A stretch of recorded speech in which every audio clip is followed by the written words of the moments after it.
I get the question all the time as a trip planner, and that's when is the best time of year to come? And yes, I do make the same joke each time. I say, oh, my favorite time of year to come is, of course, January.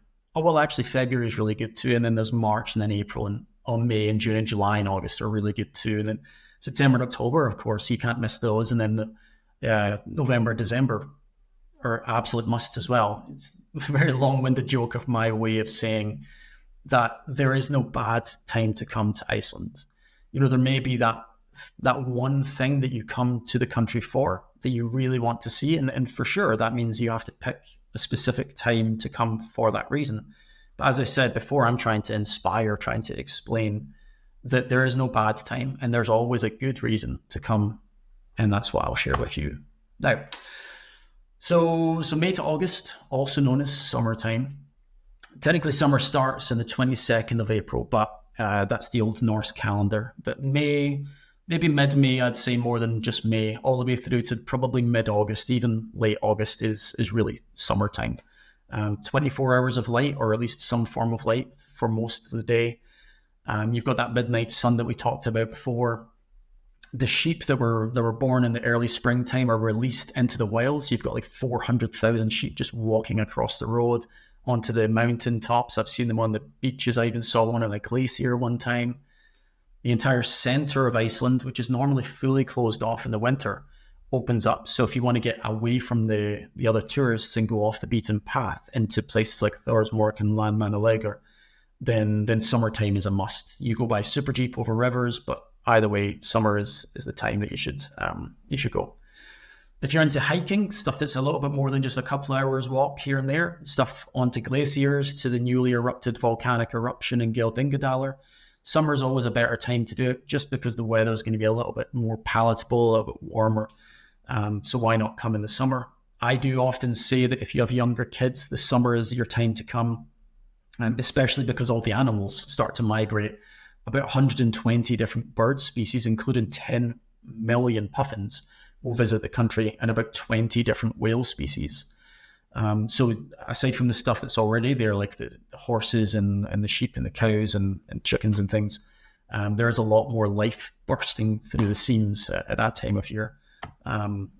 This is a picture that I took in my first year of the midnight sun. So this was around 11:30. I took this picture over the world famous Glacier Lagoon. And you can see my co-founder there, his name's Scott Drummond.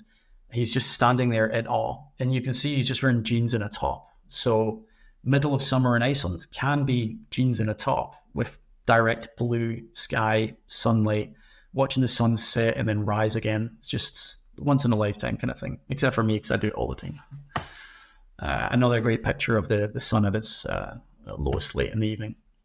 Like I said, the country just explodes with life. So you've got the sheep running around on their own, and you've got these things called the Alaskan lupine flowers, which cover pretty much the entire south coast of Iceland and a lot more as the years go on. It's quite an invasive species. It's kind of eating up a lot of the other ones, but at the very least, it's very beautiful to take pictures of. And what I've learned recently about the Alaskan lupine is it's a nitrogen fixer. So that means that you can plant trees just in the same soil as it, and they're much more likely to grow. And in a country where all the trees were cut down in the Viking times, having usable soil to plant more trees is actually a really good thing. But that's just a little snippet.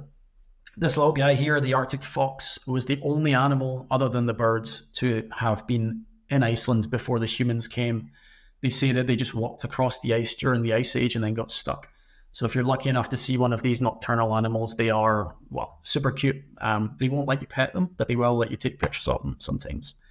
Same with the puffins. They'll let you take pictures, but don't go too close because it's during their mating season. So you don't want to be disrupting them a little bit too much.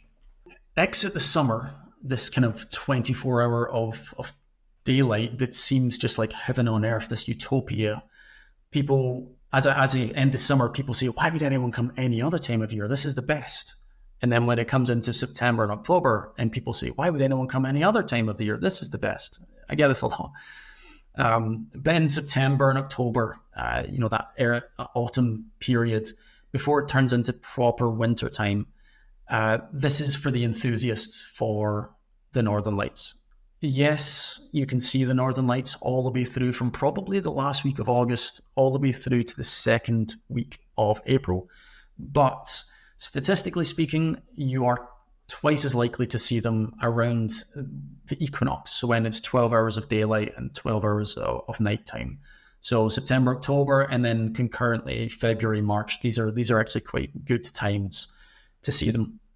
I personally don't notice that much of a difference between chances of seeing the northern lights in November, December, January, February compared to September, October.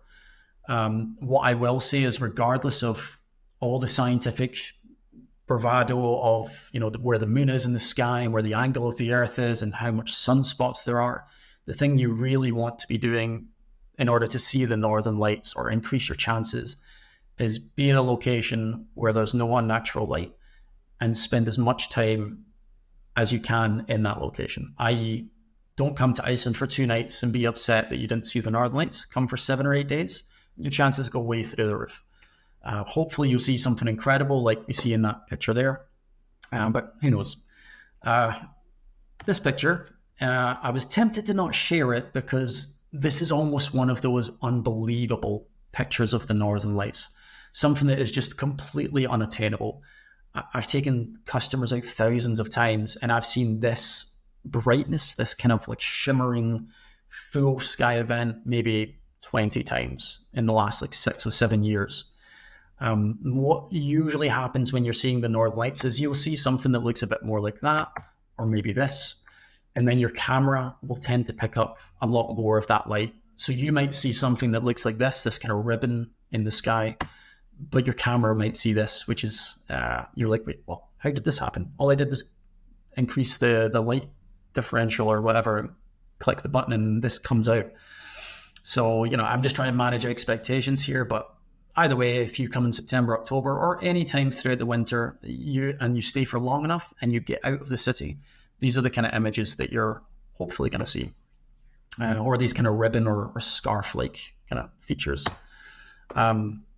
I love this picture mainly because it's one of the few pictures that I've been a part of where you can see not just green, but also purples and whites.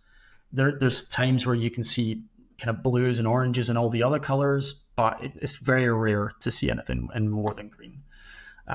What I'm looking out for when I'm looking for the northern lights, in terms of my happiness, is not so much the difference in colors or even the strength, it's the movement. And when you see it looking like that kind of wave there, that's when I get really excited and I stay out for hours long after my customers have went to bed. I'm like, goodbye.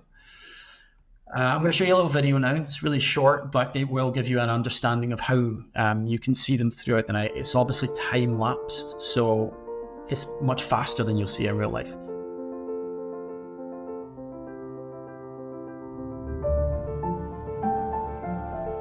And there's that explosion of light right at the end there. It's actually a pretty good example of something you could see when you're in Iceland, where you've got mostly like, oh, cool, that's the northern lights, and you get boom, explosion of light for a short time, and then it goes back to that kind of green haze. Really incredible.